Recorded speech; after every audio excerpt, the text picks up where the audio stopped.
افریقہ کے ملک ایتھوپیا میں ایک بڑا آتش فشانی دھماکہ ریکارڈ کیا گیا ہے اور یہ معمولی واقعہ نہیں۔ ہیلی گوبی نامی یہ آتش فشاں جو گزشتہ 12,000 سال سے خاموش تھا، اچانک پھٹ پڑا۔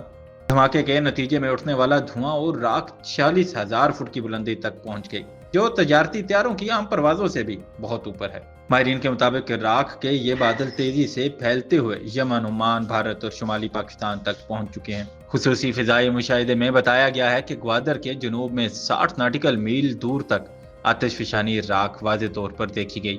یہ پہلا موقع ہے کہ اتنی بلند سطح تک اٹھنے والی راکھ کے بادلوں کی باضابطہ تصدیق ہوئی ہے، جس سے خطے میں فضائی آپریشنز اور ماحولیات کے حوالے سے تشویش بڑھ گئی ہے۔ محکمہ موسمیات کا کہنا ہے کہ صورتحال پر مسلسل نظر رکھی جا رہی ہے اور کسی بھی ممکنہ خطرے کے حوالے سے ایئر لائنز کو الرٹس جاری کیے جا رہے ہیں۔